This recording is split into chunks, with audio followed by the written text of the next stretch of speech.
Good morning, everyone. This cosmological approach, as introduced by Stefano, is the prerequisite for leading us with a more practical speech to connect offender, victim, and community through concrete programs of restorative justice. As Stefano mentioned, the restorative paradigm provides new tools for intervention on the crimes and on conflicts that derive from them, giving centrality not only to offenders and victims, but also dealing with the negative effects that these deviant facts produce on the so-called secondary victims and also on the community injured by the crime. Following certain deviant acts, which often arouse social alarm and generate a conflict between the perpetrator and the community, the opportunity becomes that of returning the conflict to the community itself through the reconstitution or construction of new social bonds. Considering the context in which the crime occurred, it is possible to invest not only for a better management of the future coexistence or closeness between the parties, but to concretely activate the territory, assuming that the crime also has a resonance on the belonging community. In these circumstances, the community not only benefits from the reparation activity, but becomes an active part in the process of reintegration of the offender, and also in the diffusion of the culture of restorative justice. So, starting from the concept according to which the offender and the community injured by the offense participate together and actively in the resolution of the issues arising from the criminal offense, one cannot ignore the mention of the penitentiary context in which the theme assumes a fundamental importance of the distance between the inside and the outside. Repairing the fractures caused by the conflict between the injured community and the offender also means shortening this distance, offering both these actors the possibility of a mutual expression of reflection and awareness of the pain and the causes that led to it. In this sense, it is necessary to valorize the significant role that some restorative justice programs can play, in particular on citizens, society, and prison, to reunite the two worlds. Furthermore, considering that the conditions of social isolation of prisoners can represent a risk factor in terms of recidivism and exposure to a greater vulnerability and danger of radicalization, for example, feelings of social exclusion, sense of existential failure, perception of deep isolation typical of the prison dimension, it becomes central to include the prison walls in these inclusive logics. But how does restorative justice enter the prison context? So to answer this question, we must consider that the issue that cross the criminal field, including violence, fear, discrimination, control, prison, cannot be separated from those affecting the whole society.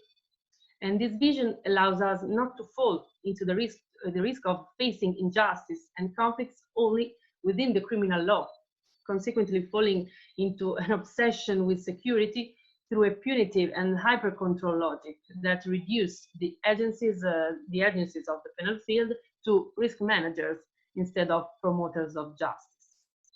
The idea is to imagine the other as a subject with social rights, needs, and opportunities, and not just a risk to be neutralized.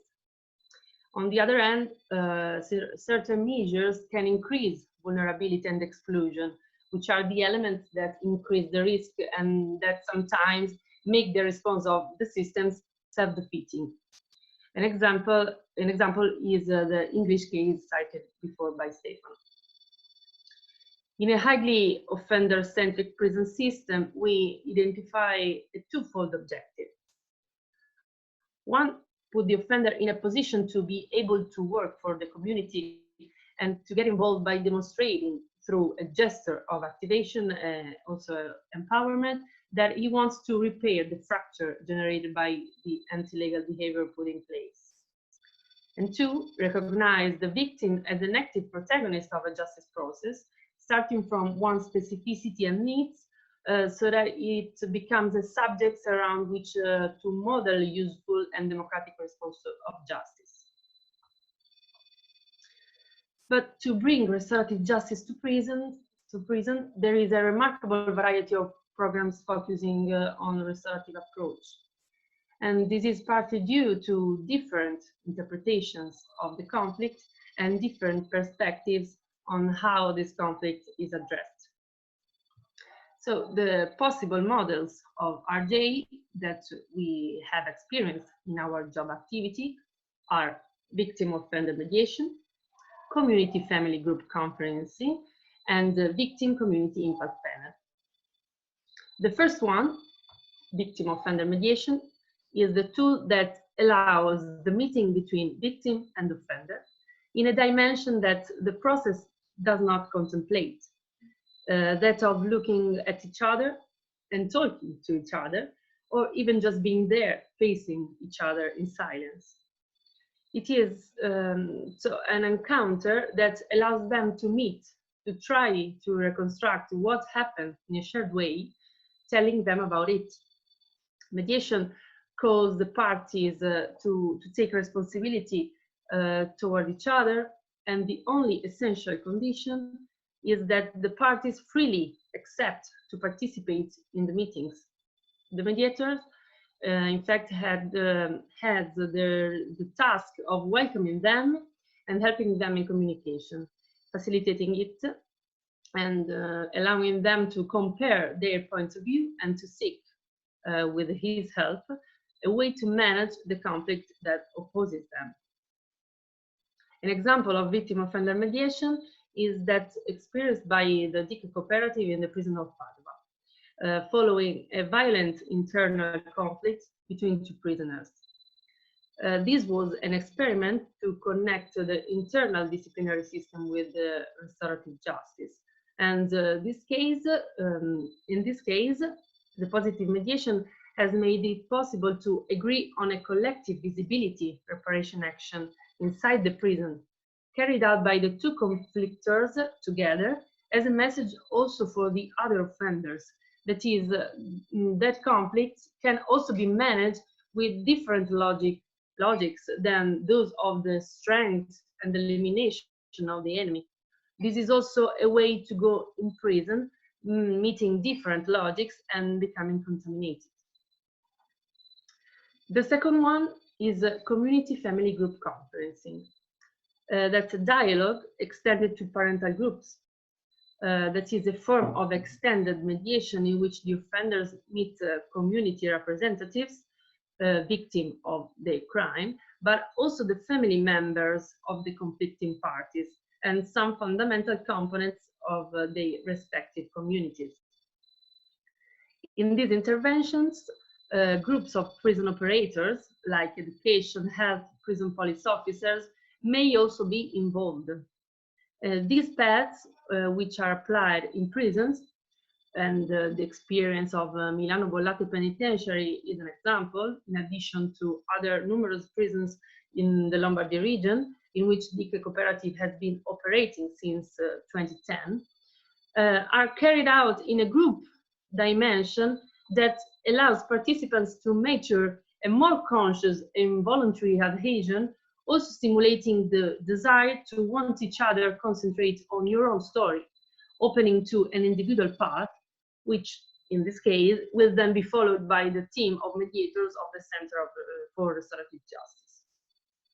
Furthermore, it can be said that these conference experiences, in addition to conferring an active role to community members, allow the offenders to enter into a relationship with the real community, which, although difficult, critical, suspicious, resentful, however, seeks to speak with the offender, and doing this tells him that he has the right to tell his own story, a story that deserves to be heard. So the third one, the Victim Community Impact Panel, consists in mediation meetings between victims and offenders of crimes similar to the ones suffered by the victims. And that's a form of collective mediation, like a forum in which a small group of victims expresses to a small group of offenders, other than those who committed the crimes against them, expresses the effects that the crime had on their existence and on that of family members or the belonging community. A group in which each one can confront himself and the other, starting from new and unedited points of view. In general, the mediation tool extended to the community and family context is represented by making operative the Article 1 of Italian penitentiary system, promoting mediation in the penal execution phase. Restorative justice in prisons, in fact, want to act in a perspective of complementarity with the disciplinary sanctions. In general, when we work to manage the effects of a conflict that originates from the violation of the criminal law, we assume that it does not go to work only between two conflicting subjects. So on the other hand, our approach does not even intend to directly apply the violated law, a task that remains and must remain firmly in the hands of jurisdiction. This is because the restorative justice paradigm, alternatively or jointly with prison, does not intend to act as a competitor to traditional justice, and the connection with the procedural sphere cannot be suppressed because process and practices of restorative justice are combined in a complex relationship which makes the latter extremely functional to the survival of the judicial system itself. In fact, going back on the table, as we have seen before, there is the possibility that the three models of justice coexist. As we can see, the subjects and the objectives are different. So the first model of retributive justice relies on the contradictory between the parties and a criminal process governed by rules. The second one of rehabilitative justice is aimed at experts in a path of observation and treatment. Then the third model of restorative justice attributes instead to dialogue a central function, gives voice to the victim and greater relevance to the ability of the offender to operate in favor of the offended person. So the need of the judicial system that merges is to recover the informality in a collateral context and the real emotional consistency of human relationships, and to push institutional responses toward a more democratic horizon. And the addition of that third column, therefore, means being able to give more complex answers in the direction of a democratic inclusion. Well, the proposed image is that of a process of a conflict that is not located in the law or outside the law, but in the name of the law. In fact, the goal of RJ is to use the law as a reference point to facilitate the dialogue between different perspectives. And this operation certainly serves to better articulate the demand for justice and to propose something different, but in addition, it helps to reinforce the metaphorical dimension of the law itself, and more concretely, contributes to the achievement of the objectives and of the first two models. But let me explain better.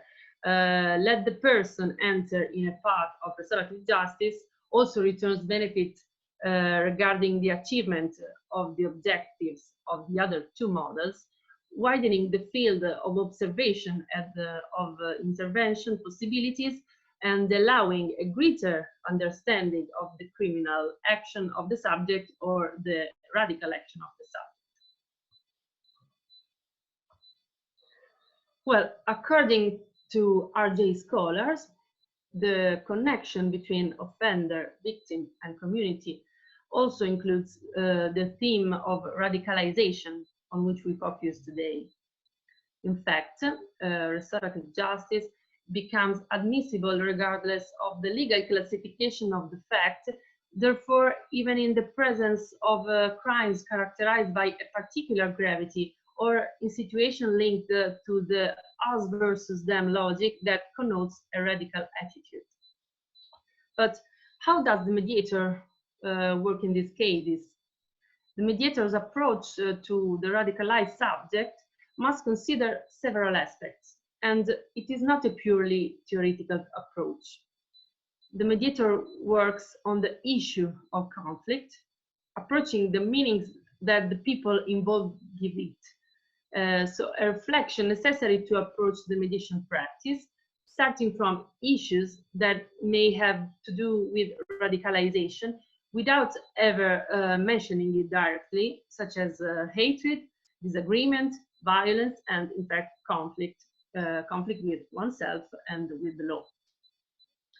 But if you want to know how to work in these cases, we need to talk about hate. Hate is one of those social feelings that deeply affect subjects and their relationship with the work, influencing the method of building intersubjective relationships and their own identity. To be able to face it, you must first understand that what is at the root of hatred. And to do so, it is important to start from the conflict. In fact, there are conflicts that, although they also originate in the spheres of socialization, are characterized by the presence of a contrast that is difficult, if not impossible, to solve. So a disagreement that exists when the interests of the involved parties are conflicting and are oriented toward a system of references that are not shared, when the size and weight of these interests are neither comparable nor reversible because they are clearly asymmetric. These are people who have a way of conceiving concepts such as brotherhood, loyalty, betrayal, languages, memories, values, and feelings in a completely different way, and radically insisted in a logic us versus them. Their disagreement cannot be reduced. But if the conflict never decreases, then what can be done to make these people coexist in their irreducibility? How far can we go to talk about dialogue between these parties in a circumstance in which a comparison is unthinkable? So Paul Ricoeur defines practical wisdom, as everyone's renunciation of their partiality, the acceptance of each to abandon what is identical to himself. A wisdom that is capable of dealing with the destructive effects of the conflict and allowing the protagonists to assume that they themselves do not agree on what divides them. In other words, if the conflict cannot be absorbed, what can be done is to find an agreement that takes into account the disagreement.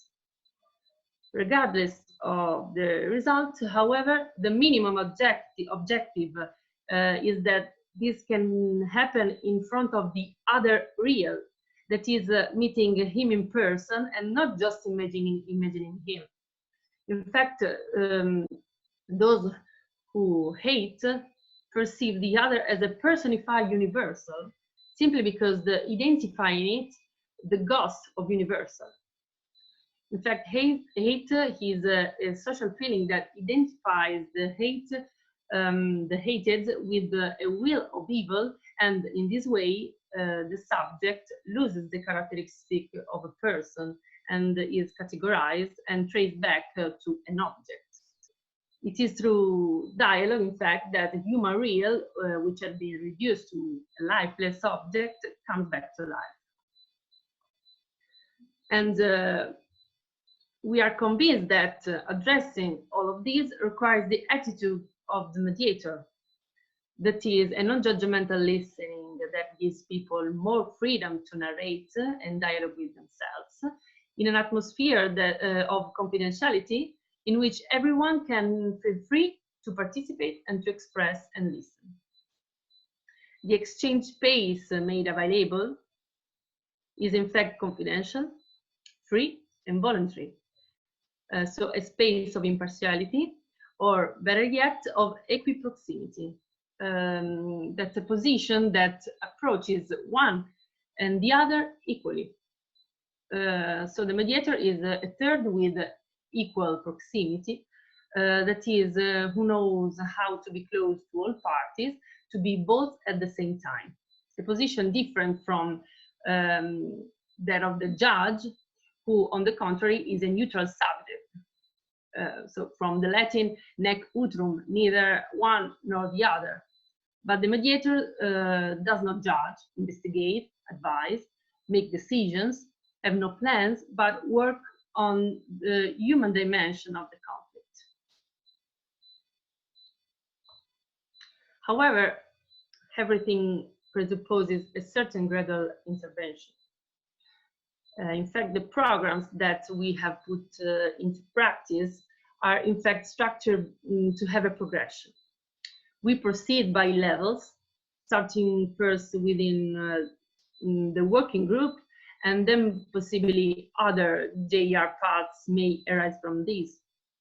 Proceeding for reparative objectives is what allows people to have an engagement that is as coherent as they will. You can work in a group, access the next phase if you wish, but always seeing the principle of voluntariness guaranteed, which allows everyone to commit themselves according to what they feel and they are giving. The mediator, therefore, leaves the space of a choice, of being able to orient himself wherever he wants. A sort of repairing scale, as we can see from the concentric circles in the slide, which distinguish between full, mostly, and partly restoration. In this sense, collaboration with the penitentiary institution is necessary to identify the people to be involved, to also guarantee non-judgment and the very important principle of confidentiality. To proceed in this direction, it is therefore essential to maintain a virtuous relationship of collaboration between the agencies that collaborate in justice, in particular as regards confidentiality. Being able to count on an attitude of trust that allows the supervisory judiciary, the educational team, the prison staff to talk to each other is the only possible way to make sense of that balance between agencies and to ensure that everything can be brought back under an only frame. In fact, as Stefano said, RJ needs to be suitably sustained by a legal frame made by laws that can devise the best coordination possible between all the agencies referring to the criminal justice system. As for the team of mediators of the DICA cooperative, the operational models are characterized by a certain flexibility necessary to access the different contexts. In this case, the community approach allows to direct the work towards the escape from the dynamics of the individual, placing the interested parties in a heterogeneous group in which they can begin to hear dissonant voices and reflect on the mentioned issues as preparatory work for a possible face-to-face mediation and as an intense work on one's cosmology. For this reason, the Victim Community Impact Panel is effective as it breaks through the territory with a tool that calls citizens directly, giving a voice to all those involved. So we hope to have provided a synthetic but effective picture in representing the potential of the restorative approach we proposed, and we look forward to your questions. Thank you for the attention.